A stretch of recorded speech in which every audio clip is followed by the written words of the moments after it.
Welcome to Mornings with Ken Rosato. It's Thursday, April 30th, 2026. We will take your calls at 888-658-0234, 888-658-0234. To kick things off, meteorologist Mike Favetta's forecast near you.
All right, so those of you who don't understand the automated weather system, and we should mention happily that our meteorologist, Mike Favetta, will be back in the saddle on Monday. I promised, or made him promise me that he would have a picture of his beautiful new baby boy, Enzo, and he will. He actually sent it to me last night. The child is gorgeous, being held by his big 1.5-year-old brother, Nino. So can't wait to see that on Monday. But Mike will be back. In the meantime, what he's telling us is we will have clouds today in New Jersey, 62. LA is going to be partly cloudy, beautiful, maybe a hair more humid, and the temperature of 75. Right now, the temperature in northern New Jersey is 56. It is 49 in Trenton, a little cooler inland there. And then on the West Coast, 61 degrees in LA. It's 59 degrees in San Diego. In terms of traffic, we have a couple of things happening right now. 1 and 9 truck route, we have a disabled vehicle, and this is southbound by Hackensack Avenue in Kearney. Left lane of 3 lanes closed. We only have that and the Hudson River crossings right now. We're told that the Hudson River, I should say the Holland Tunnel by the Hudson River, of course, is right now only 20 minutes in. It's 25 minutes at the Lincoln. GWB upper and lower levels, we'll take a look and you'll see it's actually just moving slowly, and that's going to cost you about 25 to 30 minutes in either upper, which is on the right side there, pardon me, or lower level, which is on the left. To Los Angeles we go. We have a couple of collisions to tell you about, and this one is in Altadena at the Angeles Forest Highway where it meets, where it's at mile marker 24, and there's a traffic collision with unknown injuries there. Another crash that happened in West LA, 1230 West 87th Street. That's where it's in front of. And then we have another collision. Actually, this is a missing elderly person, and you know what? It's a missing elderly couple, a male and a female. And this is in the city of LA proper. Their names, Telmia Andrews and Jesse Andrews, and they have been missing since last night. So it's a silver alert, and that is in the city of LA. It's only 4:04 in the morning in LA. If you see an elderly couple wandering the streets, please call police immediately. Don't try to approach them yourselves. Okay, and that's what we have in terms of traffic and incidents in both the East Coast and the West Coast. 5 minutes past the hour. And the man charged with trying to storm the White House Correspondents Association dinner to kill President Trump took a picture of himself in his hotel room just minutes earlier, equipped with an ammo bag, gun holster, and a knife. Cole Allen wore black slacks, a black shirt, and red tie as he snapped the image in his Washington Hilton room. It's the same venue where Trump and thousands of journalists gathered for the Saturday night gala. The 31-year-old Allen was captured when he tried to race past a security barricade near the ballroom, prompting an exchange of gunfire with Secret Service agents. President Trump is dealing with rising fuel costs as the situation in Iran remains in limbo. It's putting fresh pressure on Republicans as the midterms quickly approach. With the Iran conflict impacting oil futures, gas prices are once again climbing. This week, oil prices crept past $100 a barrel. In fact, it made about $121 yesterday at one point, as fallout from the U.S. Israeli conflict with Iran continued to affect global markets. The national average gas price climbed to $3.53 per gallon. That is up 59 cents over the past week, according to Gas Buddy. And the cost of the conflict in Iran is about 25 billion U.S. taxpayer dollars at this point. That, according to acting comptroller Jules Hurst, who revealed the number during testimony before the White House, or I should say the House Armed Services Committee yesterday. The questions focused on the Pentagon's efforts to ramp up production of military equipment and ships, just in case there is a threat from a third party like China or Russia. In other words, can we defend ourselves against the big guys like that? Some Democrats have questioned the Trump administration's overall strategy regarding Iran, a valid thing to do, now that talks seem stalled. Though we are only 2 months into the conflict, some of the other things we've done without permission from Congress went on for years, if you'll recall. Afghanistan, Iraq, does that come to mind? Damage to U.S. bases and military equipment may require billions more in repairs.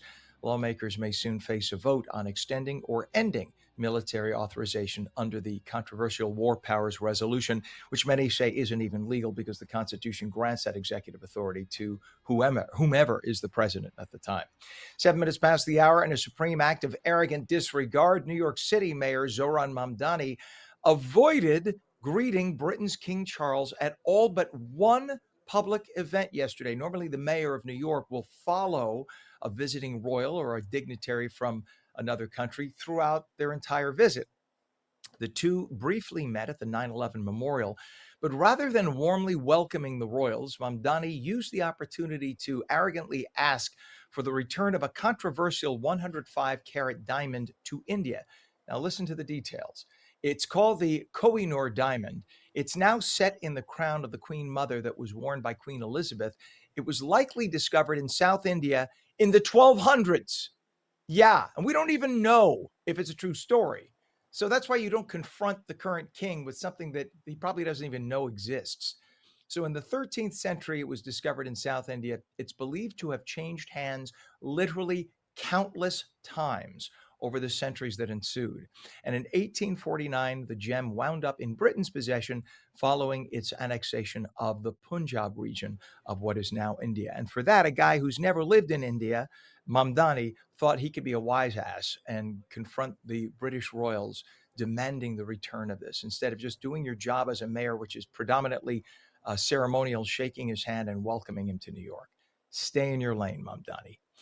So, what are the meals like aboard U.S. Navy ships deployed in the Middle East? Well, maybe not so good. Some nasty pictures have surfaced of food served to service members on two major warships fighting the Iran war. You know, if there's one thing we should always make sure we can do for our fighting men and women, provide them with healthy, good food, fresh food. The Pentagon denies any food issues or shortages on ships, but they haven't offered an explanation for the photos and claims of family members, which have prompted at least one U.S. lawmaker to call for a congressional probe. And that's a good thing. The mother of a sailor on the USS Abraham Lincoln says she was worried that her son had lost 20 pounds since his deployment began months ago. She said he'd eaten a dry meat square atop a small scoop of rice for one recent meal and an off-color burger patty with a side of liquid nacho cheese for another. I mean, that's depicted as sounding awful, yes. We don't know if every meal is that way, but nonetheless, it's something that is absolutely worth looking into. A man said that he had sent protein powder to a friend on the USS Tripoli after she said that she was so weak she couldn't work out. A defense official confirmed that sailors and Marines are eating more dried and canned foods because it's a long deployment, but that there is plenty of fresh food to go around. They've actually been taking some pictures of some of the fresh meals, and they say that the food is constantly being replenished. And maybe now that some light has been shed on this, that'll be definitely the case from this point forward. They deserve better. The Supreme Court yesterday limited the scope of a key Voting Rights Act provision that restricts how states draw districts affecting minority voters. It will restrict the use of race as a factor when states draw congressional maps ahead of this year's midterms. So basically, in a 1960s, the Voting Act, basically, it said that you can't restrict somebody's right to vote based on race. What ended up happening was, according to the Supreme Court, the states went the all the way in the opposite direction, creating a district based on race. You can't do that either. So the Supreme Court said you can't discriminate against somebody, thus preventing them from voting, but you also can't create something just because of race to allow them to vote. So it's got to be organic, is what they're saying. So justices ruled 6-3 that Louisiana's 2024 congressional map, which was redrawn to create a second majority black district, constituted an illegal racial gerrymander. The impact of the ruling could be felt as early as November's elections. Some political experts say the decision could throw 15 to 30 congressional seats to Republicans. Many people got worried about this, thinking that it would then basically make it impossible if you are African American to be elected. But remember, African Americans are currently serving in the Senate. They were president of the United States, vice president of the United States, and in order to be elected, they had to be voted in by predominantly non-African American people because of the population. So I think we may be beyond that, but we'll all keep an eye on that to make sure that African Americans get the proper representation that they absolutely deserve in our country. It is 12 minutes past the hour, and the Supreme Court seemed open to President Trump's attempt to end deportation protections for Syrians and Haitians, hearing oral arguments yesterday in a case that also affects hundreds of thousands of other immigrants allowed to live and work legally in the U.S. Curtailing the program is part of Trump's efforts to restrict immigration, which also includes a review of birthright citizenship. The justices debated whether the administration followed the law when ending deportation protections for Syrians and Haitians, and whether courts are even allowed to review those decisions. The court's decision could affect the future of the entire humanitarian program, which provides legal residency and the ability to work for about 1.3 million cases. The case is going to be decided sometime the end of June or early July. It is 12 minutes past the hour right now, and when we return, food insecurity is a reality that many families face every single day. We'll talk about it. You're watching Mornings with Ken Rosato. We're back in 2 minutes.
And welcome back with Ken Rosato for your day. We are live both in New Jersey and New York, and now we welcome our good friends in Los Angeles at 15 minutes past the hour. We'll take your calls at 888-658-0234. Now, meteorologist Mike Favetta's forecast near you.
And in terms of temperatures and forecasts, for those who couldn't understand the automated forecast, we're going to have clouds today in New Jersey, 62 degrees. In LA, it's going to be partly cloudy, 75. And right now, we have a temp of 50 in northern New Jersey. In Trenton, the temperature is 48 degrees, and it's 46 degrees down the shore in Cape May.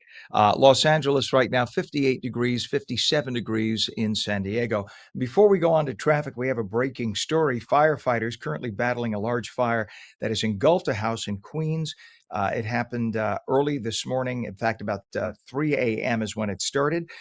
This is at 107 55, 130th Street. And there was apparently a report of a dispute, and then there was an explosion. So we don't know if one is connected to the other, if the explosion happened as a result, or if it was just that somebody was saying, screaming, like, get out of the house, get out of the house. But the first report was that there was a dispute and then an explosion.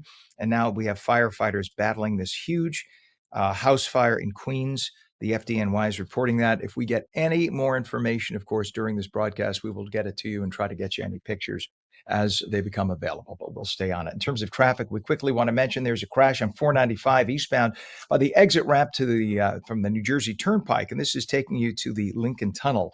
So that's going to be a mess getting to the Lincoln Tunnel from the Turnpike. The Hudson River crossings right now, the Holland Tunnel is going to get you in at 25 minutes, and the Lincoln was going to be 25, but now because of this approach, that'll be increased. We don't have a number yet, but we'll let you know about that. GWB upper and lower levels, we take a look and you'll see the upper level on the right, lower on the left, and that is currently a 40-minute ride into Manhattan. Over the West Coast we go. We have a traffic collision, unknown injuries in Altadena. This is at Angeles Forest Highway by mile marker 239. That is the latest we have on that specific incident. We've had that for about half an hour. Another crash. This is in West LA at 1230 West 87th Street, very specific address they give us. So that's a local road, obviously. And then we have two missing elderly people in LA proper. This is on Broadway, it says here, but the names are Tomea Andrews and Jesse Kalinowski, a man and a woman. If you're in LA and you happen to see an elderly man and an elderly woman, not necessarily together, it is only 4:19 a.m. Please call police. Don't try to approach them, though. That's very important that you don't scare them. It is 20 minutes past the hour. Food insecurity is a reality for many families.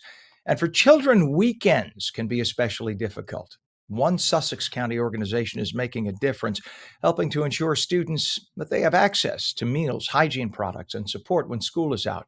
Magdalene Costello is the president of the Weekend Bag Program, and Dawn Costello is the secretary of said organization and proud mom. They're here together to talk about how this grassroots effort, started by three sisters, has grown. Good morning. Good morning, Ken. How are you? I'm great, thank you. Nice to have you both on. So let's see, which one is the mom and which one is the daughter? I love you. Great to have you both here. Magdalene, let's start with you. How did the organization begin? So it started around close to 10 years ago by my oldest sister when she was going into her freshman year at Newton High School. A couple weeks into high school, she kept noticing that her peers were going home hungry over the weekend and they couldn't focus or they felt dirty coming into school because they didn't have the hygiene necessities for them at home. And she didn't want to go the rest of her 4 years of high school knowing that this was a problem within her community, with her friends, her peers. So she talked to her principal to see what he was doing to help with this situation. And he said that there was the free and reduced lunch within the program, within the school, sorry. And that's a wonderful program, but it didn't really cover the weekends. It was only during the school hours, school week. So she decided to help fill in the cracks, and she created the Weekend Bag Program, Inc. And in Newton High School, she started with 28 students receiving a weekend bag. Then by the time she graduated in 2020, she grew the program to 7 schools in Sussex County, feeding around 80 students every week. Then after she graduated, my other older sister and I took over, and she graduated June of 2024, and we ended that school year with 19 schools in the program, feeding 232 students every week. Then since she graduated, I obviously took over, and we are now currently running in 30 schools in Sussex County, feeding over 400 students every week. And we already think next year we're gonna add on 3 to 4 schools. So You know, here's the problem, Magdalene. You don't have any of your facts straight. You're an amazing person. I wish I could think like your brain is so perfect in terms of all the facts. And what a beautiful thing you're doing at a time when so many young people at your age cyberbully other kids. You and your friends and your sisters are taking that same effort and time to instead love and help friends who need help. You're an amazing human being. And clearly, you got a great mom sitting next to you. Dawn, as a parent watching this wonderful act by your daughters, launching this effort at such a young age. What was that experience like for you as a mom? Today, it's overwhelming. I'm very proud of all three of my girls, and never thought that my daughter's concern for her peers would grow into such a huge organization, a huge help to the community.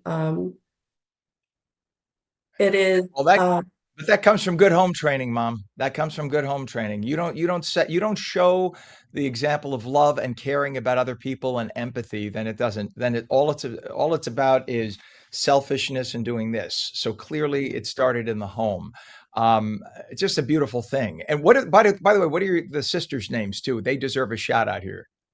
My oldest sister is Isabel Costello, the one who started it. And then when she graduated, my other older sister is Olivia Costello. Olivia and oh, that's so great. What a beautiful family.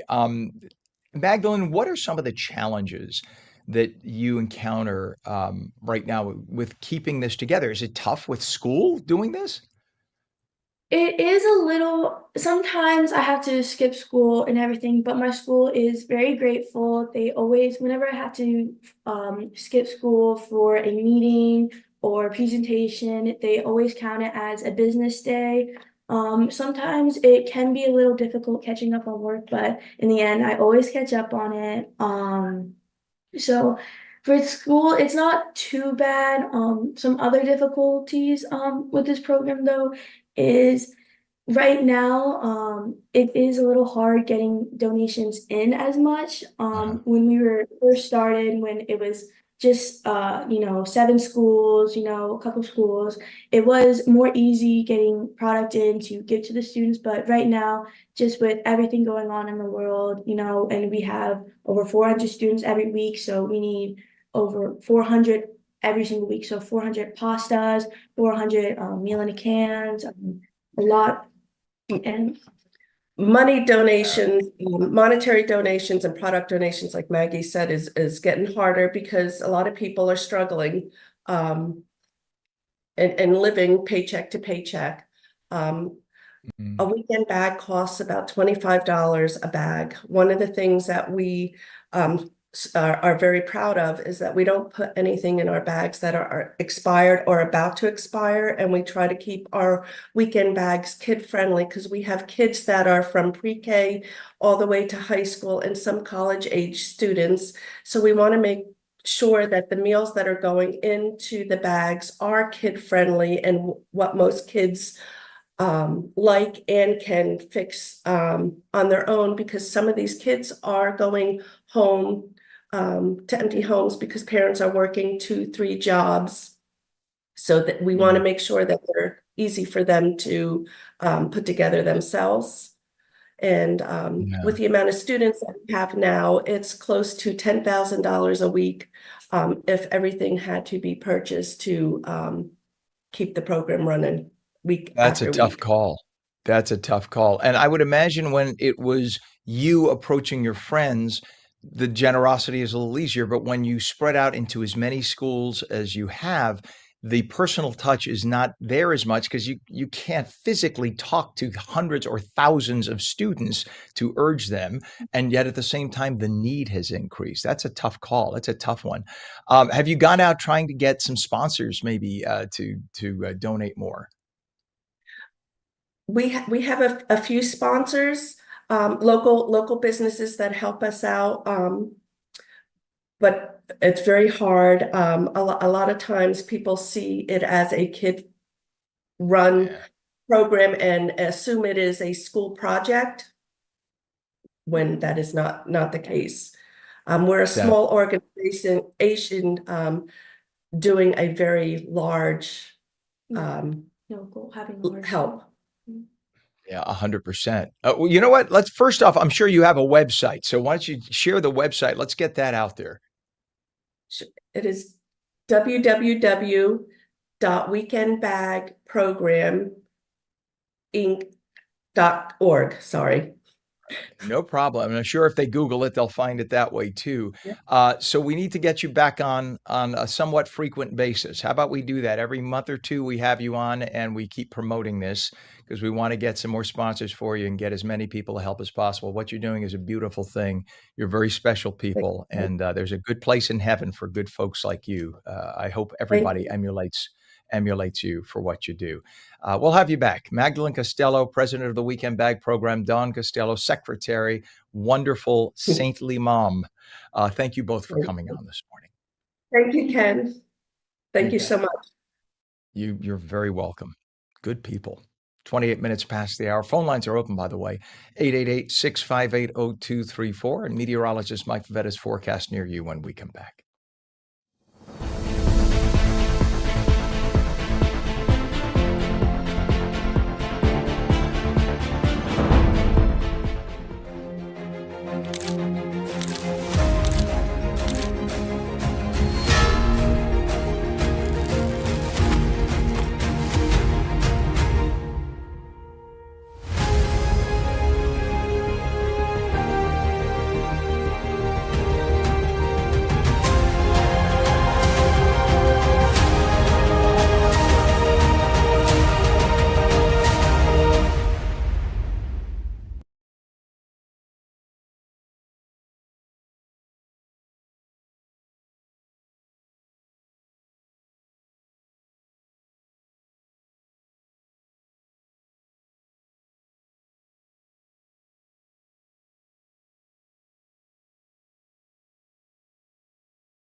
Good morning to you. 30 minutes past the hour, Thursday, April 30th, 2026. Welcome back to Mornings with Ken Rosato, live on the East Coast and the West now. Meteorologist Mike Favetta's forecast near you.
right, just to recap what that was, the automation there, what we have for New Jersey today, cloudy skies, highs the low to mid 60s. LA, it's going to be partly cloudy, nice day, maybe a tick more humid than yesterday, highs in the mid 70s. Meteorologist Mike Favetta will be back from paternity leave on Monday, so we look forward to him. By the way, Pam, our director, do you know whose birthday it is on Monday? Of course. Sorry. Yes. You could cut me in half and you will count the rings and you'll count 59 on Monday. So there you go. That makes me officially old. In terms of traffic right now, what we have is a crash investigation. This was a crash that happened yesterday. We broadcast this on the show yesterday morning. This is on 23 both directions north of North Mountain Avenue, Little Falls. All lanes currently closed. So there's something they had to go back and look for, or something happened to the individual in the crash, which prompted them to go back and investigate. Route 21, there's a crash now, and this is southbound, just south of exit 12, which is Dayton Street, Passaic. Two left lanes closed. This is just about a mile or so, less than a mile, actually, beyond that. So you could see the brake lights, the tail lights there. And we have a crash now on 495 eastbound, the exit ramp by the New Jersey Turnpike, North Bergen. This takes you into the Helix to the Lincoln Tunnel. Just the right lane blocked. A lot of folks will just think it's just traffic, normal traffic into the Lincoln Tunnel, but that's what that is today, and it's going to cost you a total of 35 minutes in right now. The Holland Tunnel approach from the New Jersey Turnpike right now is 25 to 30 minutes, and the GWB upper and lower levels, 80, 95. The upper level is on the right, lower on the left, and that is a solid 40 minutes into Manhattan. Very quickly checking West Coast, we have a traffic collision in Altadena by Angeles Forest Highway and mile marker 2389. We have two different missing elderly folks, and this is in LA proper, a man and a woman, both in their 80s, separate.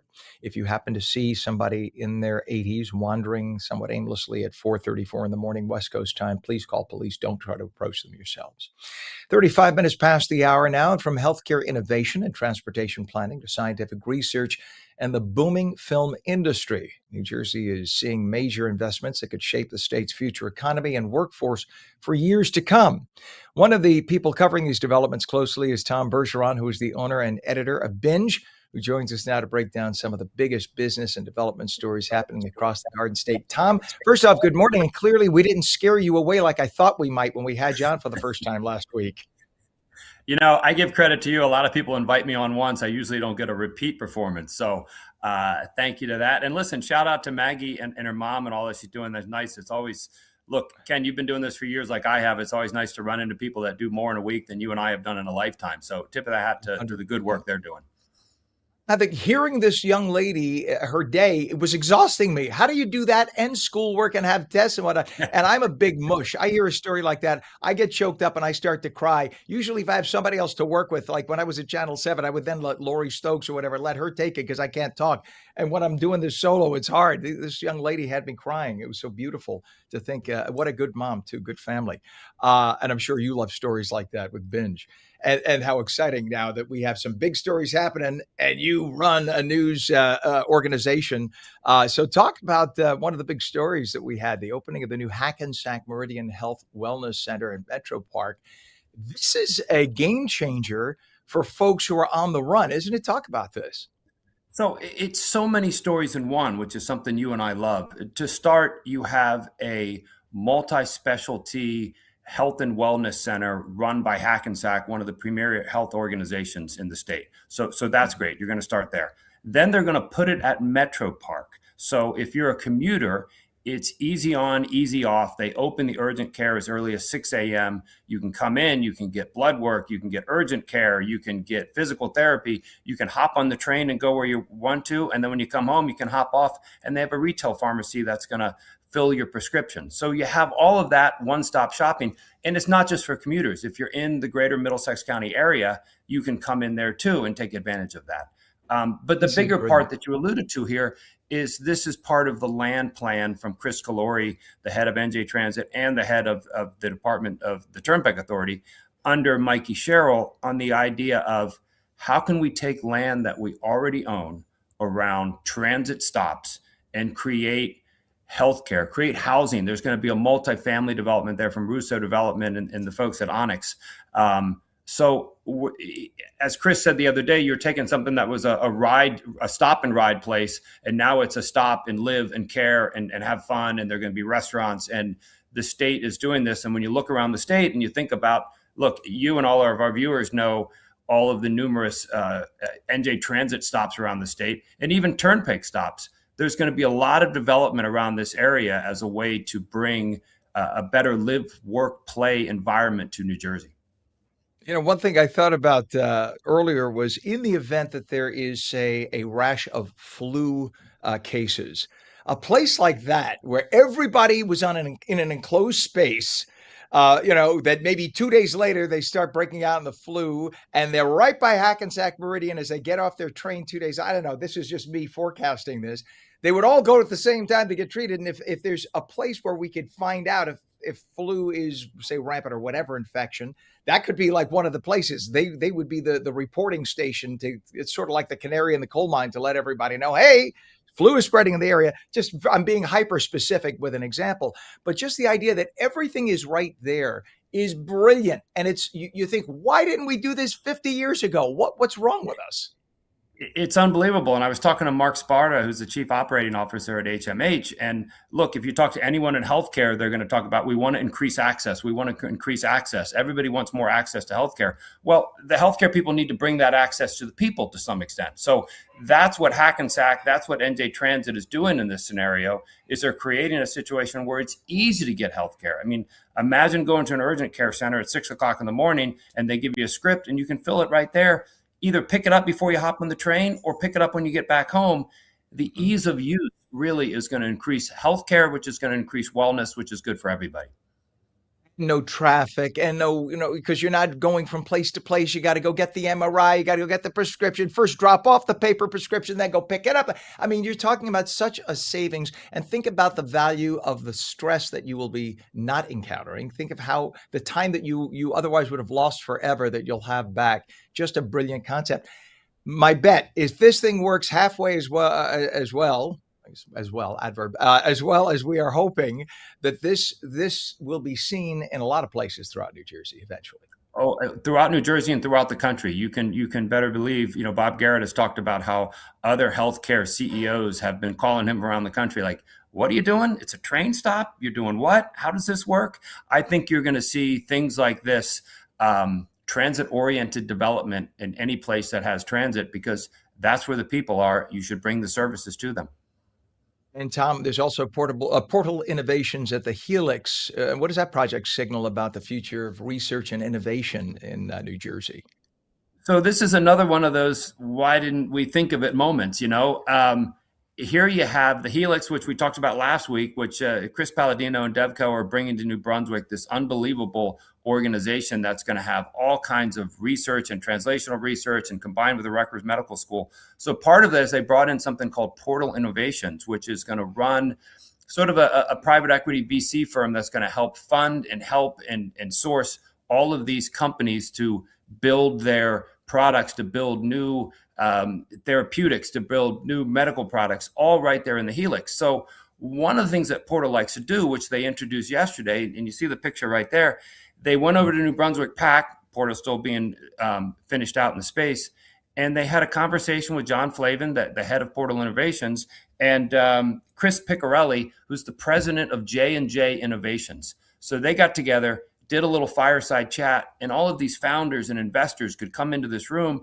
There's about 125 people, hear them talk to both of them. Imagine if you have a new therapeutic and you're trying to start it, the opportunity to just get together with other founders, with other inventors, guys from J&J, guys from Portal, and just talk. And John Flavin's big on, we're going to do this over beer and wine, right? I mean, it's the soft sell conversations that start to get innovation going. So New Jersey's always been the medicine chest of the state and the country, and we know that. But instead of being behind closed doors in some big mammoth healthcare institution, Portal Innovations at the Helix is going to create a situation where all of these people can get together and talk. You say A, I say B, and maybe together we come up with C. But it's conversations that would never have taken place before. And now we're bringing this all into one place. So of the many incredible things the Helix is going to do, it's this sort of lunch and learn with a few beers thrown in that's really going to spur medical innovation in the state. Absolutely. Hey, Tom, give us the website for Binge, please. binje.com, business in New Jersey every day. Check us out. Happy to let you know what's going on. I could talk to you forever, my friend. It's always a pleasure. Appreciate you coming on. Again, Tom Bergeron, the man, the head. Oh, I got to be careful what I say on the air. The man in charge of everything for Binge, Binje. Check out their website. Check out the publication. It is fantastic. Great to have you on, Tom, as always. We'll see you again real soon. Thanks for having me. If I didn't upset you this time. He is so good. The man is so good. All right, 43 minutes past the hour. When we come back, it has been 250 years since our nation was formed, and British royalty was kicked out for good, right? Not so fast. News Nation's Elizabeth Pran is going to be here to talk about King Charles' visit with the Trumps, and meteorologist Mike Favetta's full forecast, too, when we're back in 2 minutes.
Welcome back to Mornings with Ken Rosato, 45 minutes past the hour, and we will take your calls at 888-658-0234. Here's meteorologist Mike Favetta's forecast for your city.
All right, so the forecast for those who didn't understand the automation, that's maybe a couple of people.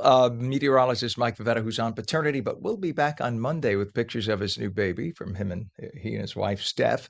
It's going to be cloudy in New Jersey today, highs in the low to mid 60s. LA is going to be partly cloudy, a tick more humid than yesterday, highs in the mid 70s. Right now, we have a temperature 48 degrees statewide in New Jersey, in Southern California, 59, LA, 58 in San Diego. In terms of traffic, we have the crash investigation that we reported earlier. This is on Route 23, both directions, Bradley Avenue, Cedar Grove, all lanes currently closed. And that crash happened, actually, that was right by Cedar Grove, Little Falls, right on the border. That happened yesterday, and it was a serious crash, serious enough that it merited now that they had to come back for an investigation, which tells me that maybe somebody was very injured in that crash yesterday.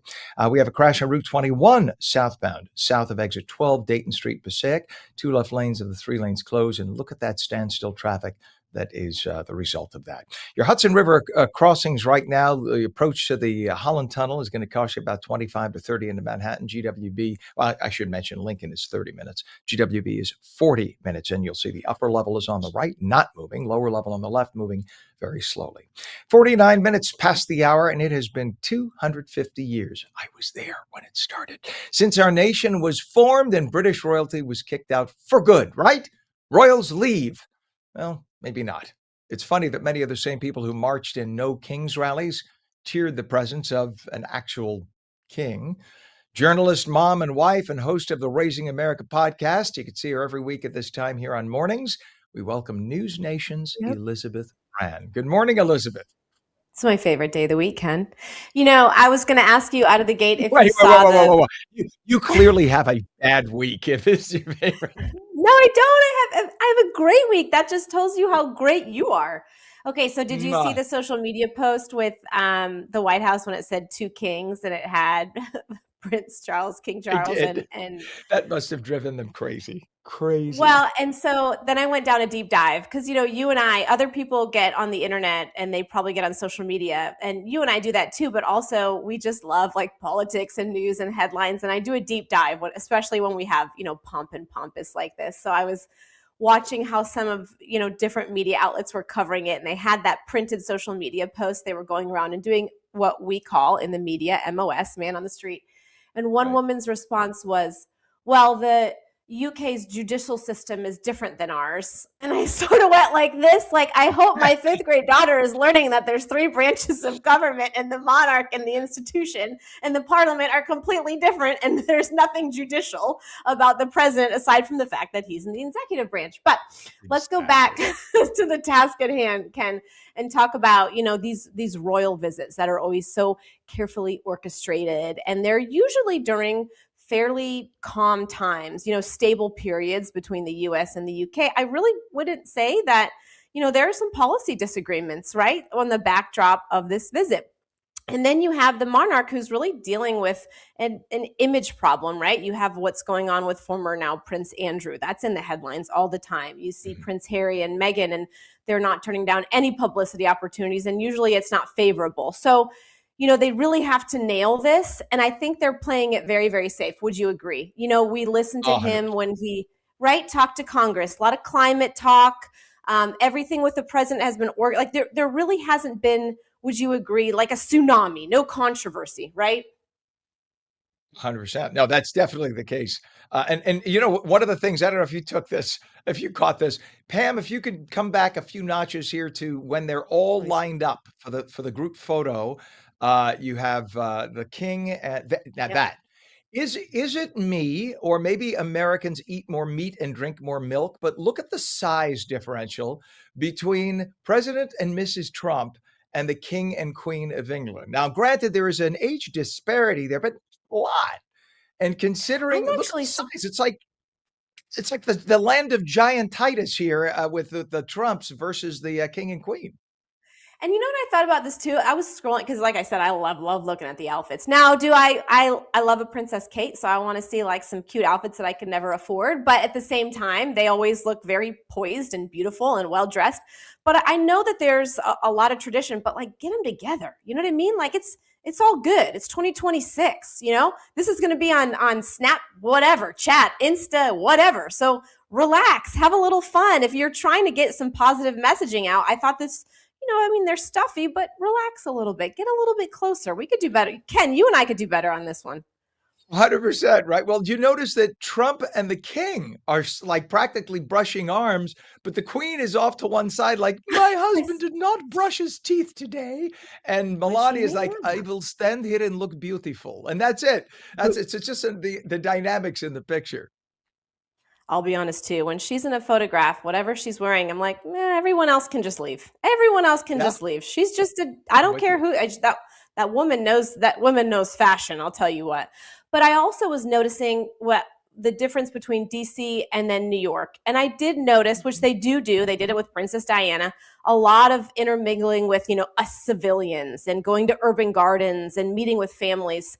So it does seem as if there is a ton of thought behind what is a very strategic visit for them to try to just relax some of the tensions. And I'm wondering, after they leave today, what the overall reception will be, because you really do have across the country, across the globe, almost a rebellion. What a poignant word to use, a rebellion for any institution. So I'm wondering too, with them being a little bit older, a little bit dated vision, what the overall take and reception will be with this visit, because we see that across the country. I think this was important because there is a little friction going on right now. The current Prime Minister of Great Britain is not, of course, in the greatest esteem, held in the greatest esteem by the Trump administration, and at the same time, there are a lot of issues at home as well. And this is one of those deals where Keir came in, very, very high in the polls, in the approval polls, but not so much right now with our president. I mean, Trump, granted, I believe he just had the USA Today said the lowest approval ratings since of the two administrations right now. And considering 6 months ago he was riding very high, that says a lot. I think Iran will either make or break him, depending on when this finally gets resolved. Just an aside, with the time we have left here, I wanted to ask you, though, what did you think about the mayor, Zoran Mamdani, and the way he treated the royals? Instead of being able to put aside his personal politics, he just can't do it. He acts like a petulant child when you're supposed to be the mayor representing the city. And I also wonder, so who is that going to resonate with? Are you referring to him? Giving him something back to, right, the India, the controversy. I'm just wondering how that's going to resonate, like that. I'm just, to answer your question, you and I talked about how smooth this is going. There's been really not a lot of digs by President Trump. I was trying to find controversy in their visit. That's really the only one that I could find. So I'm wondering if there's a time and a place, right? Remember his visit with the president? They were buddy in the Oval Office. For better or for worse, do that. Do that. And so that was really my reaction. It did seem like, who is this going to sit with?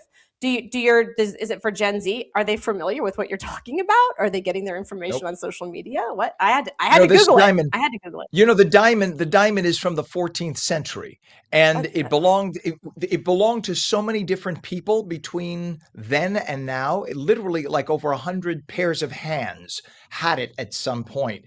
And it was when Great Britain had controlled specifically the Punjabi state of India, that at that point, because they were in possession of Punjab, and Punjab was in possession of the diamond, and Punjab, who knows where they got it from? That's the question.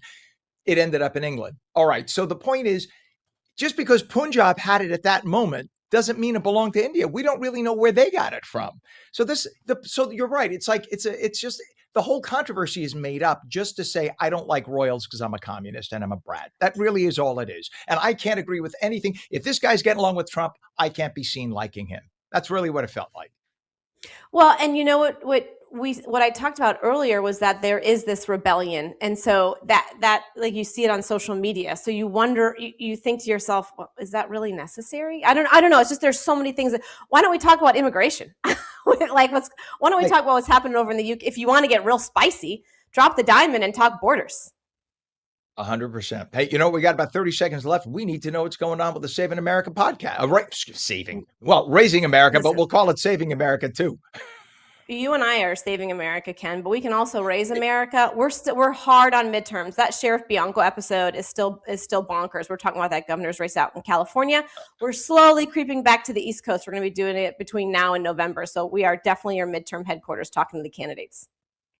Amen. All right. Journalist, mom, wife, dear friend, and host of the Raising America podcast, which you can find on YouTube, News Nation's Elizabeth Pran. Always great to have you on. Have a great week. Thanks, Ken. You too. You bet. Thank you. 58 minutes past the hour. For those watching on LACA on the West Coast, stay tuned for your local news. If you're watching on New Jersey, ONNJ, we'll be right back live with New Jersey news, opinion, weather, and traffic. Thanks for watching Mornings with Ken Rosato.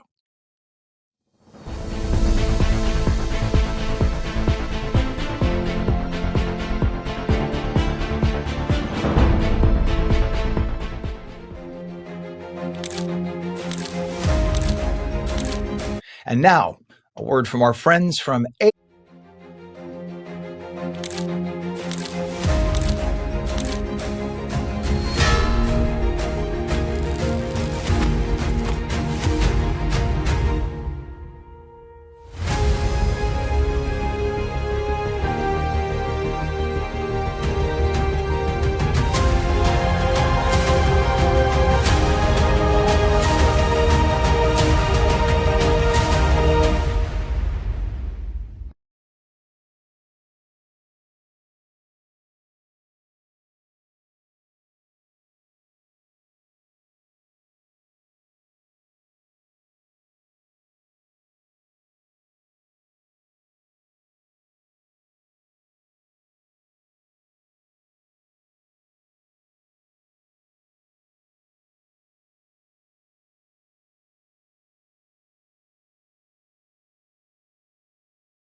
Very good morning. It is 8 a.m. Thursday, April 30th, 2026. Welcome to On New Jersey Mornings. I'm Ken Rosato taking calls at 888-658-0234. Some clouds today, highs mid-60s. Now meteorologist Mike Favetta's full Garden State forecast.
All right, so that's the automated forecast from meteorologist Mike Favetta, who, by the way, will be back from paternity leave on Monday, May 4th, this coming Monday, my birthday.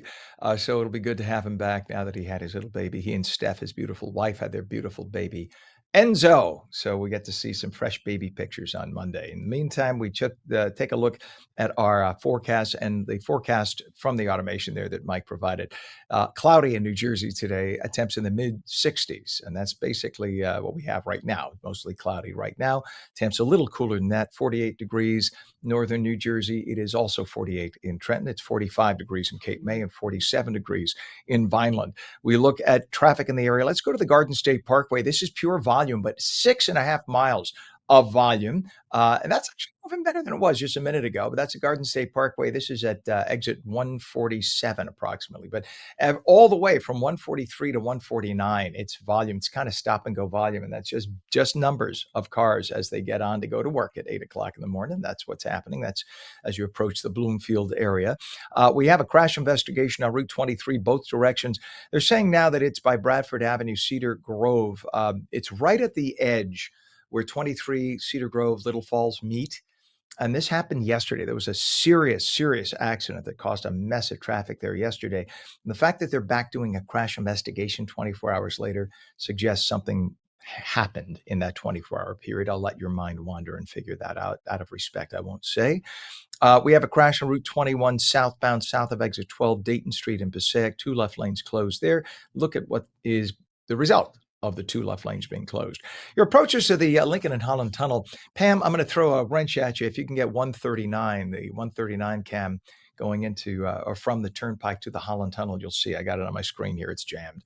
So if we can show that, there you go. So that's what you got. All on the left side, that takes you to the right tube of the Holland Tunnel, and it's going to cost you 30 to 35 minutes in right now. Lincoln, not much better. It's about 25 to 30, the 495 Helix, and your approach to the GWB upper and lower levels moving, but slowly. You can see on the right side of your screen, that's the upper level, left is the lower, and that's a full 40 to 45 minutes in. It is 8:05, and victims of the Tumbler Ridge mass shooting and their families have sued OpenAI and CEO Sam Altman in U.S. District Court in San Francisco yesterday. The civil complaints are the latest in a wave of litigation against OpenAI, alleging that its ChatGPT helped people commit lethal violence. The complaints were filed by families of a number of victims wounded and killed at Tumbler Ridge Secondary School in Canada, where a suicidal 18-year-old transgender woman opened fire February 10th. The lawsuit argues that Altman and other OpenAI leaders knew their product was dangerous, but acted negligently. There was a ribbon-cutting ceremony. We talked about this with our friend Tom Bergeron a little while ago. This was to honor the opening of the Hackensack Meridian Health and Wellness Center that was built inside Metro Park Station. The goal is to create a one-stop shop for healthcare, combining urgent care, primary care, imaging, rehab services, pharmacy access, blood work, and specialty care all under one roof. It's meant to make healthcare more convenient for the 60,000 monthly NJ Transit and Amtrak commuters who use Metro Park. I know, here I stand here as governor, so maybe you don't think about the fact that I'm also a really busy working mom. And I have to tell you, it has been difficult over the years to make sure I'm making all of my appointments, all of my kids' appointments. So having a transit-oriented medical center is so critical to making sure people get to their appointments and are able to make those appointments and fit it into their busy lives and their busy days. 100%. What a great concept this is. The project is part of a larger redevelopment plan that includes housing and retail space. Hackensack Meridian will also move its headquarters right into that building, just all together under one roof. What a brilliant idea. It is 8:07. It is no surprise the fans were angry when NJ Transit announced $150 World Cup train tickets to New York, New Jersey Stadium. I defy somebody at NJ Transit to break down and justify that expensive cost. Well, now some European soccer fans online suggested just walk to the stadium from nearby areas. That could be your protest. You know how those Europeans love to walk. Locals, however, warned the route is dangerous, especially for people unfamiliar with the area because it involves highways, swamplands, and limited pedestrian infrastructure. It's actually not a swamp. It's I forget what the term is, but it's not a swamp. So here's a thought. Just take a freaking Uber. Why am I? I mean, I had this conversation with people yesterday. They're like, why can't you take an Uber? There's nothing preventing you from taking an Uber or having a friend drop you off, by the way. Just remember the average cost of a FIFA World Cup ticket, did you know, is $15,000. The face value is a few thousand. Yeah, Pam is saying, what?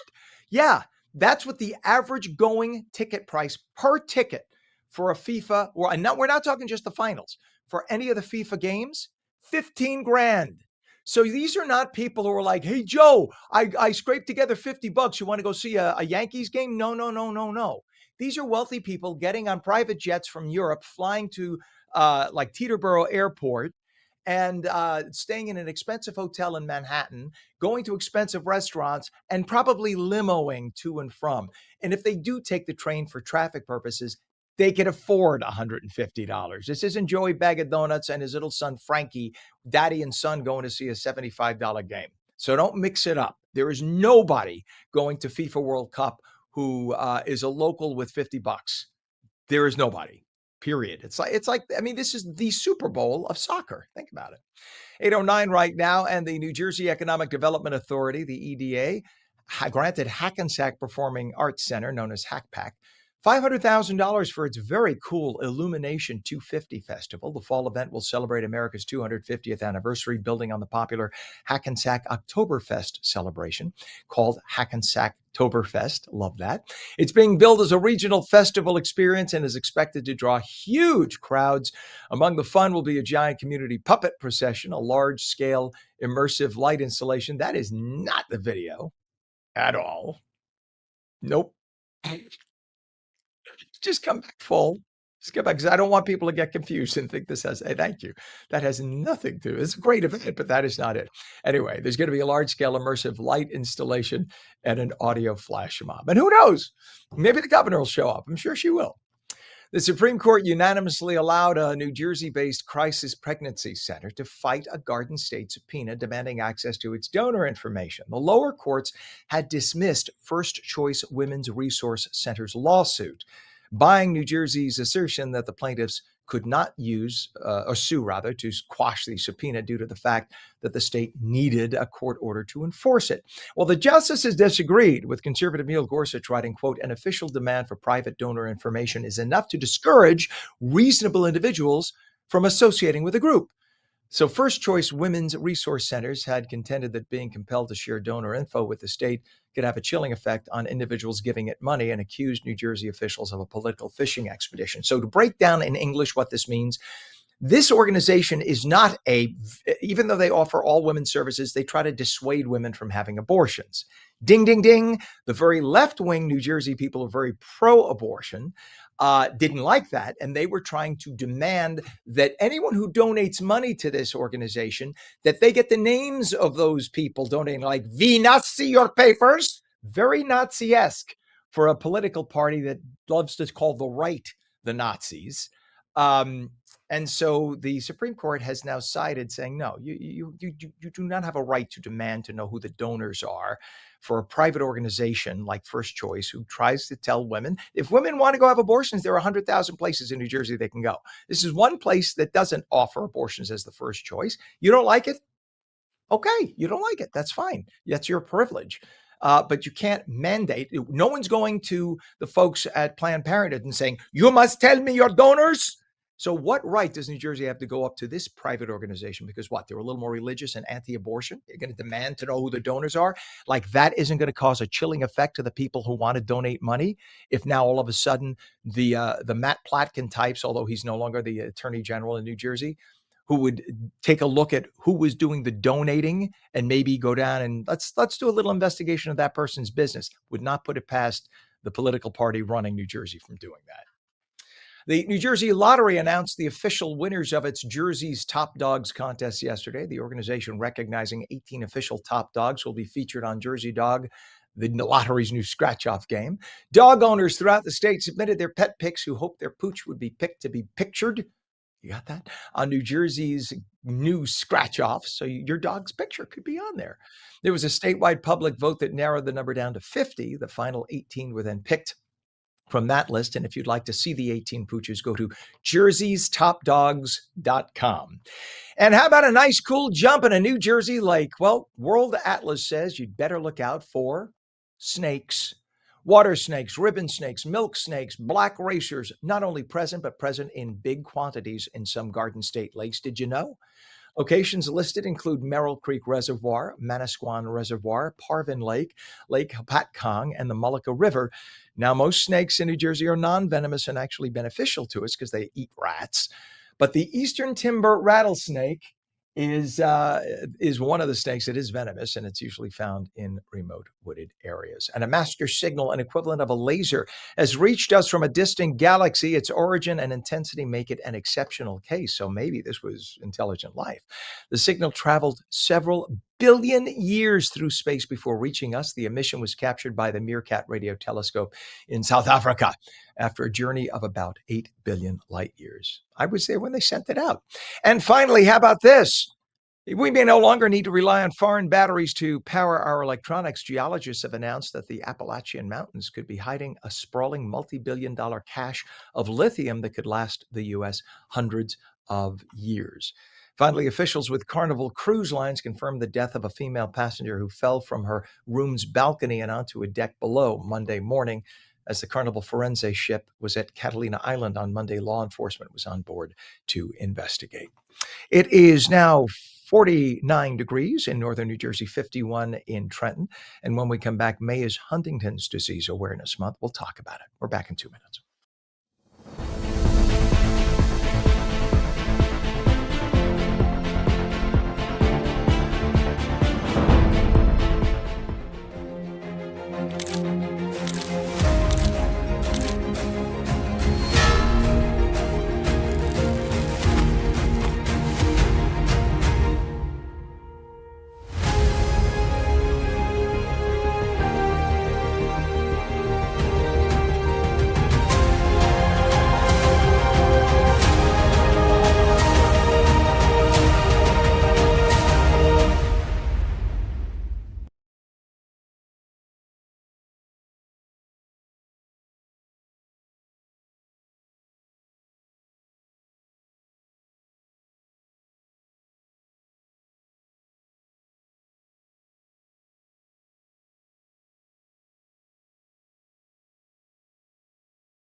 And a very good morning. Welcome back to On New Jersey Mornings. I'm Ken Rosato at 8:17, taking calls at 888-658-0234. Clouds today, highs about 63.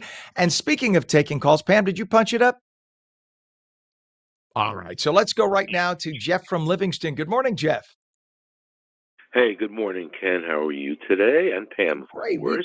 It's good to hear that voice. We But miss you. thanks. Yep. Well, I was tuning in, of course, and that last story about cruise ships. Well, what the heck is going on these damn cruise ships? I mean, it seems like every time you turn on the news, there's another, death or someone going overboard. So what do you think, Ken? I mean, it seems I don't know what the numbers are, but it seems like a lot of dead folks to me.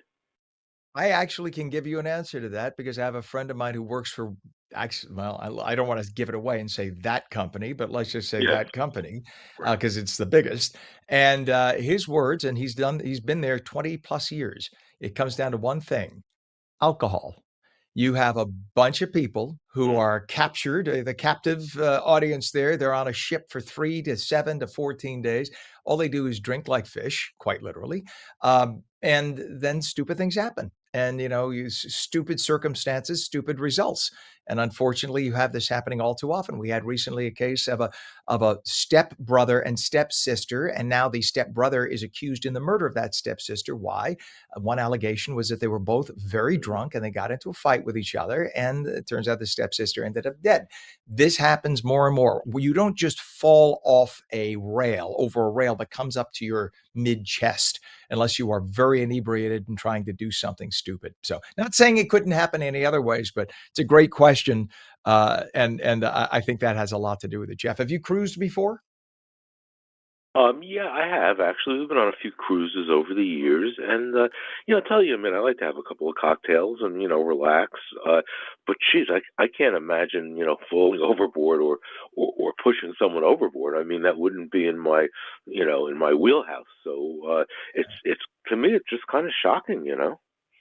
If you think about it, if you had a nefarious thought in mind, what better place than to execute that? And I don't mean to suggest anything, but on the high seas, when you think nobody's around and nobody's watching, and all of a sudden the body is out in the middle of the ocean and there's no way to retrieve it, and oh, Uncle Joe just fell overboard.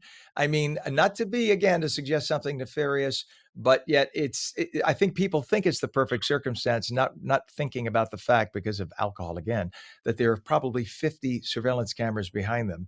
A lot of times because on the high seas, they have their own laws that they follow. So they don't have to release videotape.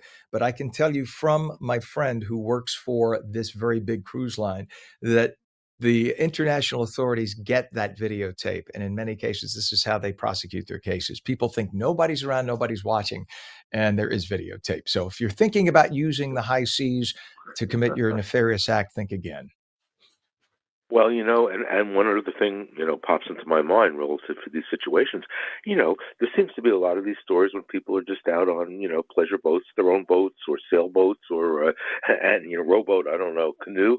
And all of a sudden, either mom or dad, they fell over. So, that's, I bet you there's more of those now that I think about it, more than big cruise ships. You know what I'm saying? 100%. You got it. And that's why when the Coast Guard comes and tries to make sure you're not drinking and boating, there's a reason for it. Jeff, we always appreciate your phone calls, my friend. Please keep them coming. Call anytime about anything. We appreciate you. Thank you, buddy. I appreciate you. Thank you. Have a great day. Jeff is great. It's always good to have him on. And if you'd like to call, I mean, we offer it for real. 888-658-0234, 888-658-0234. It's 8:21 right now. Partly cloudy. Right now, it's going to be cloudy for the day, highs mid 60s. Currently, it is 50 degrees in most of the state of New Jersey. In May is Huntington's Disease Awareness Month. It is a devastating hereditary brain disorder that impacts thousands of families all across the nation.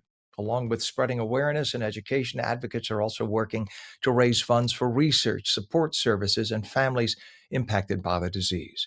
John Stevens is president of the Huntington's Disease Society of America, New Jersey chapter.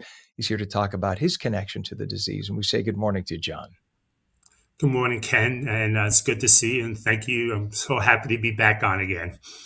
Always good to have you on. Huntington's disease is just too serious an illness not to talk about as often as possible so that people are aware of it. And tell everybody what Huntington's disease is again and why the awareness month is so important for education.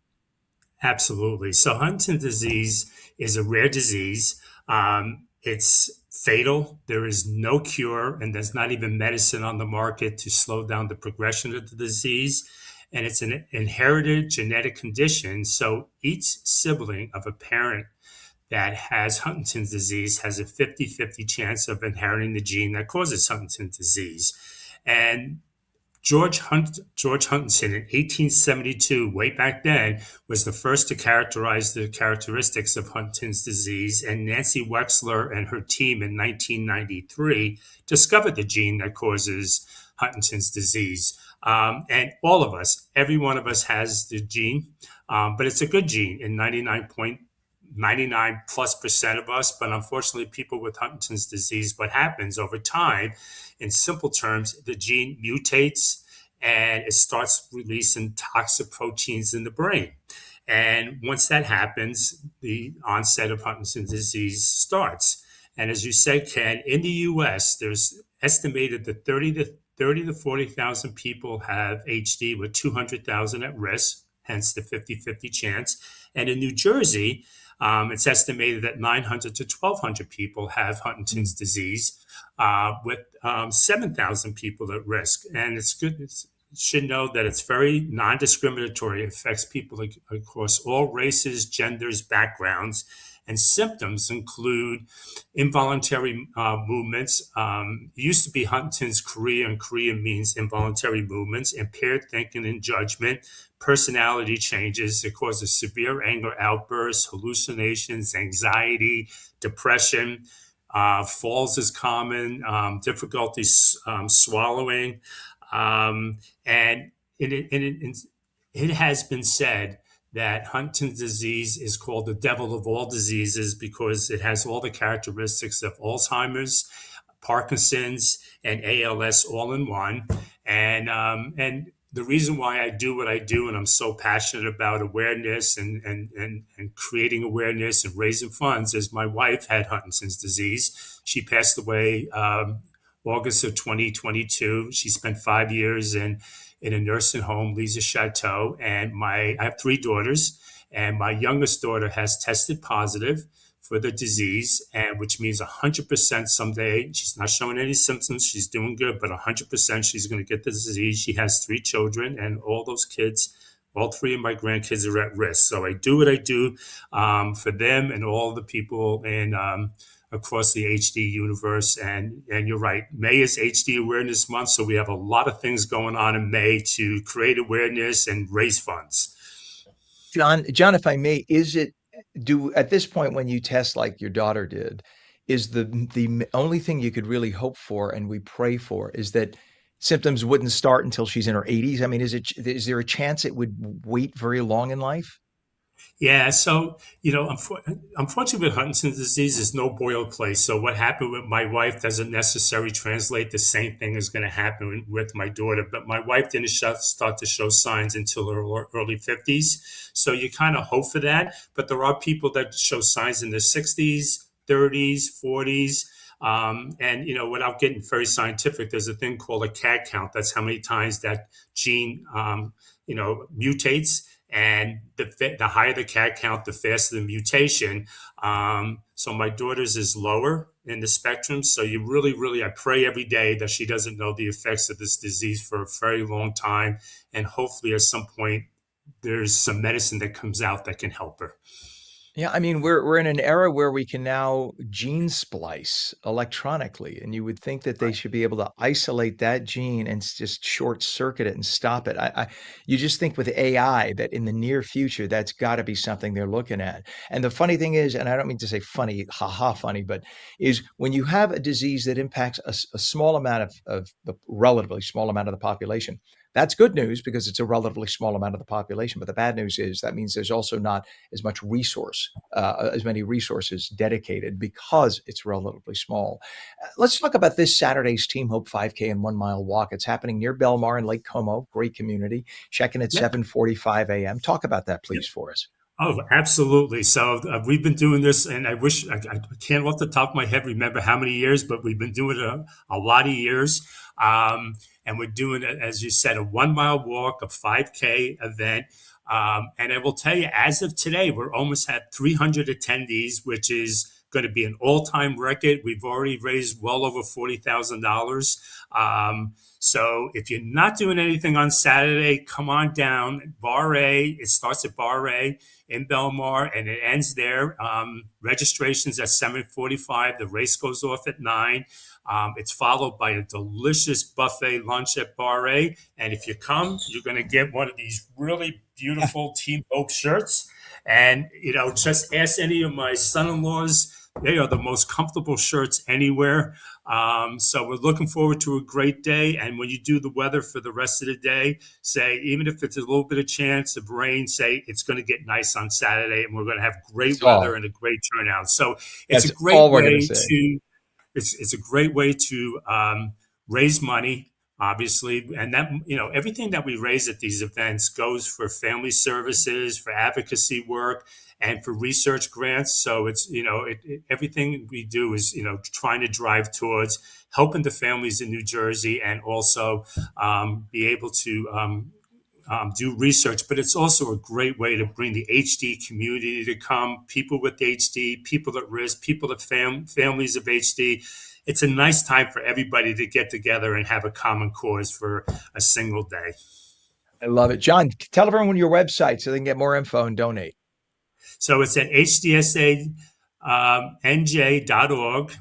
and you can go on there. You can register. I think the running piece, if you're going to run, that's shut down right now, but you can register the day of. So if you go on, it says registration's closed.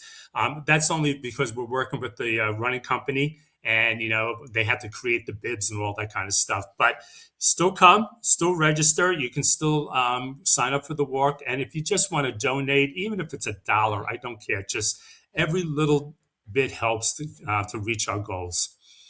Amen. This Saturday, the Team Hope 5K and 1 mile walk for the Huntington's Disease Society of America, New Jersey chapter, happening near Belmar and Lake Como. Check in 7:45 a.m. The actual movement starts at 9 a.m. John Stevens, HDSA New Jersey chapter president. Always great to have you on, my friend. Come back again and good luck for this weekend.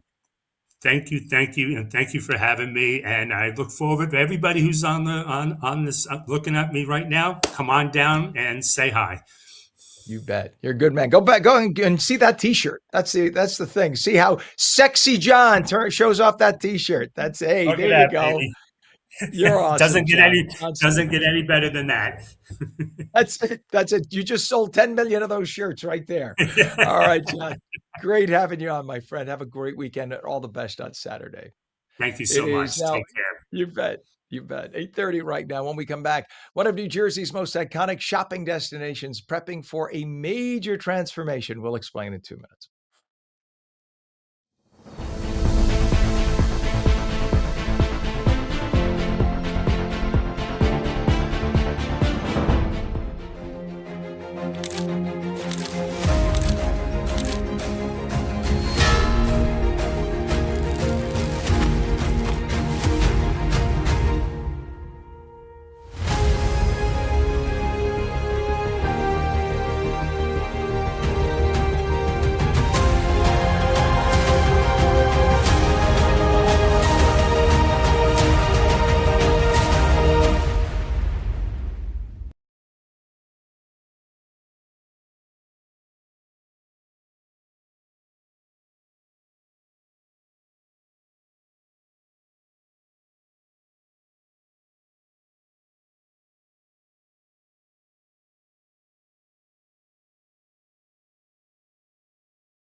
Very good morning. It is Thursday, April 30th, 2026. Right now, 54 degrees in northern New Jersey, 50 in Trenton at 8:32. I'm Ken Rosato. Welcome back to On New Jersey Mornings. Clouds today, highs about 64.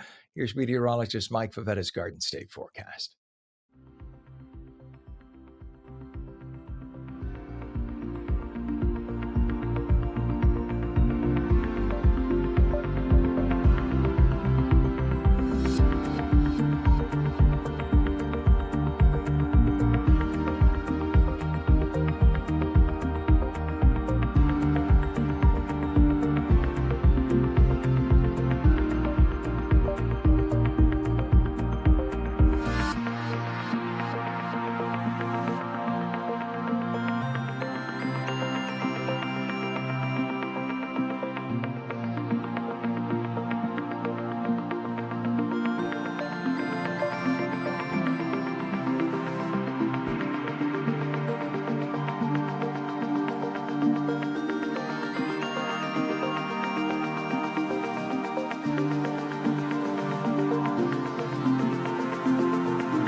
Again, clouds mid 60s today for New Jersey, and the temperature is in the low to mid 50s throughout much of the state right now. We check our traffic and we take a look at I-80. There's a disabled bus, and this is in the vicinity. Let's see. Yeah, it's causing a little bit of a backup. They just cleared the bus from the shoulder, so that's causing some residual delays. But this is on I-80.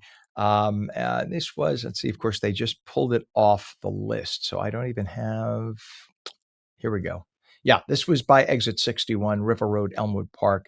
And there's about a 3-mile delay, just residual. But again, that'll clear up because they just cleared that out. Now we have delays on 78, local lanes by Hillside Township. Again, that's just volume that is causing that. We look at the Garden State Parkway. We have a crash just reported northbound south of exit 137 Cranford with the left lane blocked. Route 21 has a crash southbound south of exit 12 in Passaic, 2 left lanes closed. Route 23 crash investigation from an incident that happened yesterday on the Cedar Grove Little Falls border.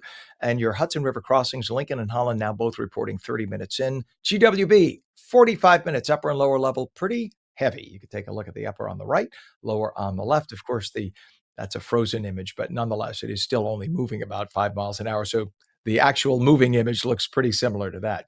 8:36 is our time, and one of New Jersey's most iconic shopping destinations is preparing for a major transformation. Westfield Garden State Plaza in Paramus is breaking ground on a new mixed-use development designed to create a town center with apartments, shops, restaurants, parks, and community spaces. Stephen Flores, Senior Vice President of Development at Unibel Rodamco Westfield, is here to talk about the project. Good morning to you, Stephen. Hey, good morning, Ken. Thanks for having me on. It's good to have you on. And this seems to be the direction that a lot of places are going all over the country, right? Having mixed use. Used to be you were zoned retail or you were zoned residential, but now it's like creating a whole new downtown, if you will, where you have that mixed use. And that really helps cut down on traffic and whatnot when people don't have to get in their cars and drive to get to their destination, right? That's right. Yeah, for us, it does a whole lot of things for us. You know, with our malls like Westfield Garden State Plaza, it's a flagship retail asset, so it's very strong. We continue to grow, we continue to get better, but with the traffic patterns changing over time, we have the ability to look at our site and say, what else can we bring on our site that's complementary to that retail? And in this case, it's exactly what you're saying that we're doing here at Garden State Plaza, as well as our other flagships around the country, whether it's North Shore Chicago or outside of DC. we have a very similar program that we're bringing in multifamily residential, we're bringing in town greens. What we're really doing is beginning to change the perception of how people are looking at these flagship retail assets to come spend time in different ways. So it's not So just it's about the trip inside the mall. yeah, this is creating a town within a town, basically, as kind of like That's a right. neighborhood. You're literally building a whole new neighborhood. Exactly. You can actually come live at the mall now. It really is the mall as amenity. In terms of how we're building things, we want to really connect it that when you're here, that the mall is the amenity for living in the apartments here. And you had to reinvent that, right? Because and I know in the 1970s, the minds that were figured, let's get away from the old downtown thought because people weren't liking the walking and go to a mall. So everything shifted to one giant under one roof mall. And then that kind of started to fall out of favor. And then they started doing slightly mixed use. So you have things like, I won't even mention, there's a giant one on Route 3. And then you have this new concept, which is this. Now, I know that when they developed Paramus and areas like that, they purposely allowed what some might say would be overdevelopment because the idea was you needed a lot of roads to get to all the shopping districts, but that led to a lot of traffic. Instead, what you're doing is the antidote to this. This is brilliant, putting it all in one place. I mean, that's a great destination. How about have you even thought about schools and stuff for the complex? So, not necessarily for the complex itself. We are always additive to the communities that we're developing in. In this case, we are providing an opportunity for people who grew up in the area here to stay here.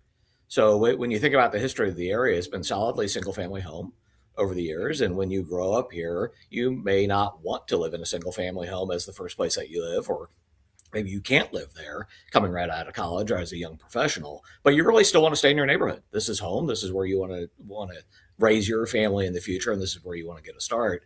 Providing this kind of housing stock helps people make those kind of choices. That's one end of the spectrum, but then you have another end of the spectrum of people that have been here for a long time, have been in their home. Their kids are maybe grown and flown at this point, but again, they don't want to leave. This is where all of their family is, all their network. But to your point, they also don't want to be in their car all the time anymore either. So they want to be able to have everything taken care of for them, maintenance-free living, walk downstairs, enjoy all the amenities, the town greens, the walkability of the neighborhood, and have our, fantastic asset right next door as well to serve them. Amazing. And Paramus is such a great location for everything from mass transit to highways. You have it all right there. And the nice thing that you are doing is you have a 1 acre town square and park space. That's something you never heard about when you had, the traditional mall development. You didn't have a park space, but it's like a gem. It's a jewel. You find that that's going to be the real attraction there when people walk through that area and see a park space.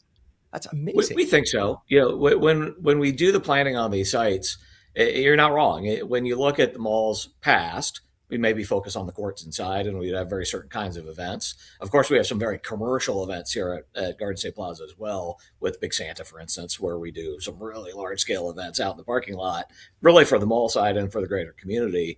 What the green space and what the town green is really meant for is to create a location for a lot of the things we've already done over the decades, whether that's farmers markets, beer and wine festivals, but it's also really meant to create a zone that if you're in the mall, which always feels like high noon in the mall, it's always a high energy location. If you want to take a break from that and you're coming to visit the mall, all you have to do is walk outside. Great connection over the town green. Your kids can run around and play. You can get a cup of coffee. You can get some sun. But on the flip side, if you're a resident, it's also a place for you to come down and enjoy passively or actively. And then beyond that, too, we really did want to create a town center for Paramus and for Greater Bergen County for people to come just enjoy the mall in a new way. It's quite all right if they just come here and they want to hang out for the I was day. going to say That's that. great. That is just brilliant, Stephen. I love this. I can't wait. I'm excited now, and I don't live that far away from you. What is the projected timeline? So right now it's just under 30 months to the first move-ins. So this first phase of the development on this side of the property is the longest because we're really creating the community, as you point out. We're having to take the time to build the town green. We've got to put in all the roads and infrastructure. We have a new bridge that comes in. We're doing a lot of upgrades to ensure that the mall operates really well as well during this. But once we get to that 30 month mark or just underneath, first folks are moving in. New stores in the buildings are going to begin to open shortly thereafter as well. thoughtful. Stephen, what is a website for more info? Well, you can go to westfield.com and search Garden State Plaza, and it's going to take you straight to our development website. And we also are partnered with Mill Creek Residential. So as we get a little closer and you want to start looking at moving into the buildings, you go over to Mill Creek's website, and they'll have one set up specifically for Modera Garden State Plaza. Please promise you're going to come back and let us know as the progress continues, because this is like a real game changer, and I'm sure local officials must be so thrilled, as are the residents. This is going to be a real game changer. Happy to come back Bergen anytime. County. Yeah, Bergen County always leads the way. The most beautiful county, I think, certainly in the state of New Jersey. And it's great that you're doing this. Stephen Fleur, Senior Vice President of Development at Univale Rodamco Westfield. Thank you so much for coming on, my friend. Good to see you. Thanks for joining me. Really appreciate it. You bet. Thank you. All right, we're going to be back in 2 minutes to talk about scammers becoming more sophisticated every year. Our friends from AARP New Jersey will be here to talk about it. Don't go away.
Hello and welcome back to On New Jersey Mornings. I'm Ken Rosato. 846. We're taking calls at 888-658-0234. Clouds today, highs mid-60s. Here is meteorologist Mike Favetta's full Garden State forecast.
And we check our traffic in the area now. Actually, we should let you know again, it's going to be cloudy today and 64 degrees. That's the forecast for New Jersey, if you couldn't understand the automation there. And that is the last time we will run automation because our meteorologist, Mike Favetta, comes back on Monday, thankfully, and he'll have a live forecast for us again. We check the temperature, 49 degrees in Trenton. It's 50 degrees northern New Jersey, 45 degrees in Cape May. And traffic we have, let's go to I-80. This is by Route 20.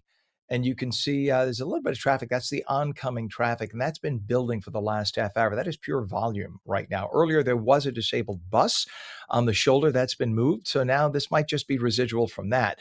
We have a crash on 21 southbound, south of exit 12, Dayton Street in Passaic. 2 left lanes of 3 lanes closed. And we have a crash investigation, Route 23, both directions by Bradford Avenue, Cedar Grove Township, right at the border of Little Falls. All lanes open northbound and closed southbound. So that's going to be a bit of a mess. That is from an incident that happened 24 hours ago.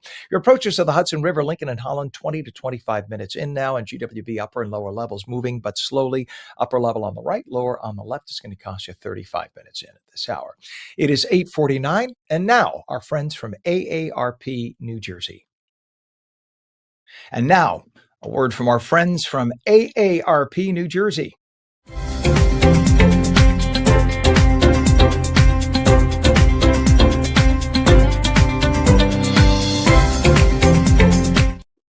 Well, scammers are becoming more sophisticated every year. They target people with phone calls, text messages, emails, social media, and even now AI, artificial intelligence.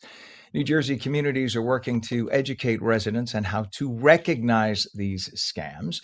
And we're going to be talking with a council member, Louise Scott Roundtree of the Newark City Council, and now, and she's also, by the way, an advocacy volunteer. And then we will be talking to Chris Widello, who is Associate State Director of Advocacy for AARP New Jersey, good friend of the show. We say good morning to you. Good to have you on.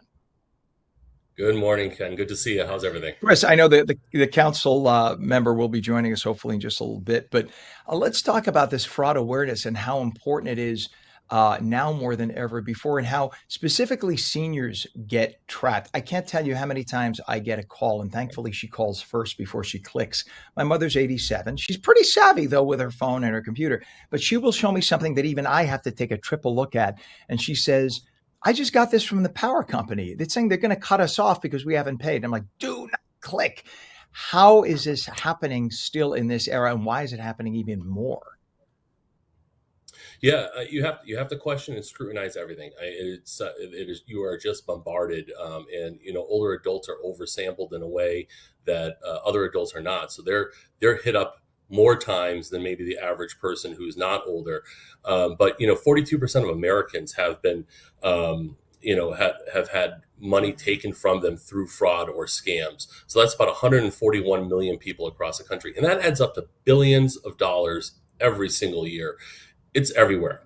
And I think, thank goodness your mom's savvy enough to be able to kind of, double check and make sure. And I think that's the right approach. You have to question, is this legitimate? Yeah, 2 of her friends fell for the you have to buy the gift card scam. And, no legitimate organization, right? Whether it's government, power company, phone company, no legitimate corporation, organization will ever tell you need to pay with a gift card. But yet, you get so many who get scared. And now with AI, as we mentioned, AI, they could sample a person's voice, and you might even hear a voice that sounds like your child's voice. And we've had the kidnapping scam. We have your child here, take a listen, boom, and they play a clip of their voice. And now you think, oh my God, I better go out and buy $5,000 in gift cards. This is happening constantly. So now I guess the main thing is, you have to call the police and alert them in your community when this happens immediately, right?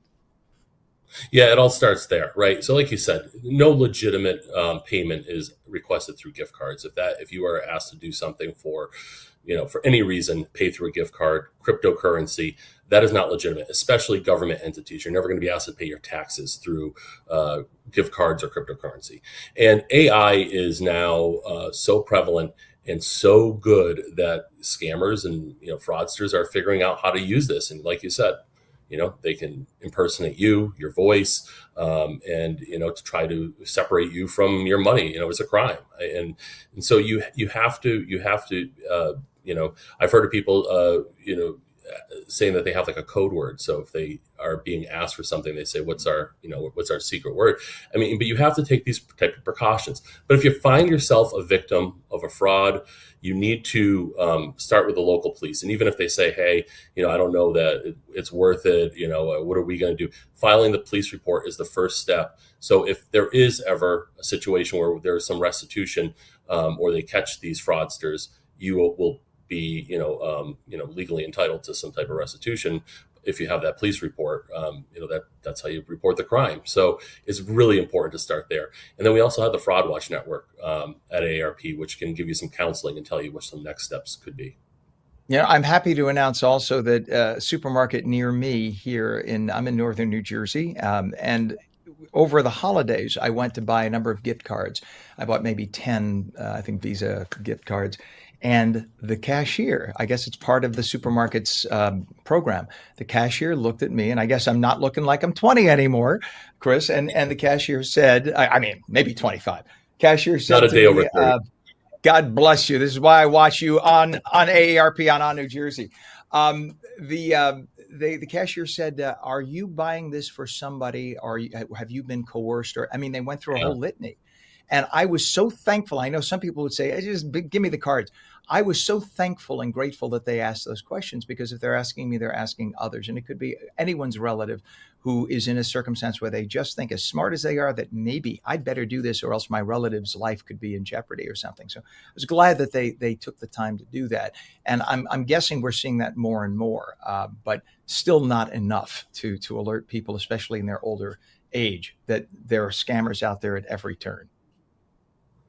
Yeah, I think that's it. I think we're so grateful that some businesses are taking that approach, helping, warn people that, just want to make sure that this is, you're not trying to pay a bill or some type of, tax bill or something like that.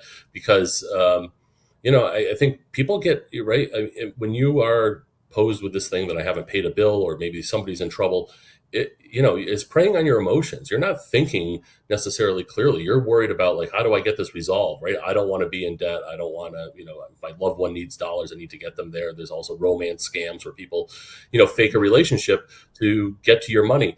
And so, sometimes we don't make the best decisions when we're under pressure. And that's why it's important to talk to somebody else. Say, hey, does this sound right? Should I be doing this? Or, thankfully we have, people working in stores that are able to sort of intercept some of this, or just at least, stop you and make you think a little bit.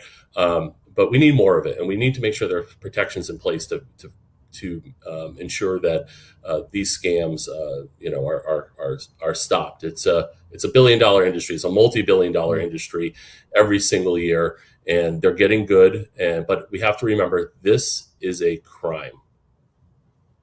Indeed. And Chris, I've been a member of AARP. I make no bones about it, no secret about it. I've been a member for 12 years because my parents have been members since they were in their early, I guess, late 40s or early 50s. They were members, and my mother's now 87, my dad's 95, and they get the physical magazine, and they love it, and they have been big advocates for AARP because of AARP advocating for seniors and everybody. I mean, the stories you have in the magazine, and then the discounts for people who don't realize there are so many great discounts that even many I only recently found out about with AARP. So the best organization, and not just because you're here, I talk about it when you're not here, best darn organization you can be part of, because of it's so comprehensive in terms of what it does.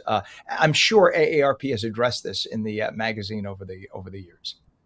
We do. We talk about it a lot, and really anytime in our bulletin or in our magazine, you mention your parents get it, you get it. It goes out to all of our members. And there's just a hunger for it. The more we talk about it, the more people want information. As a matter of fact, we are around the community today. We're in Newark at the Cityplex 12 Theater. We're going to be holding a little bit of a fraud conference. We're going to be talking about what to do with local officials to protect yourself. We have a shred truck there. If you have documents you want shredded, you can bring them by the bag full, have them shredded on site for free from 10 to 12 today. Tomorrow, we're in Livingston doing a similar event. And then later tomorrow, Thursday evening, we're with Lieutenant Governor Caldwell in New Brunswick, and we're going to be talking with local, state, and federal officials about how to protect yourself from things like cyber crimes and make sure that you have all the information. So if you are ever confronted with this, hopefully it'll help you make this decision that will keep you safe. Lieutenant Governor Caldwell, super nice guy. Also, our Secretary of State. He wears two hats.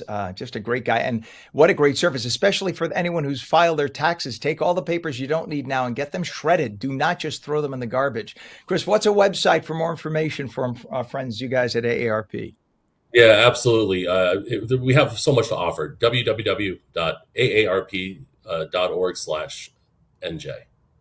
Awesome. Chris Widello, Associate State Director of Advocacy for AARP New Jersey. You know, I love when you come on, so we got to get you on even more than just this segment. You have so much information for everybody. Always great to have you on. See you soon. I'll take you up on it. Thanks, Ken.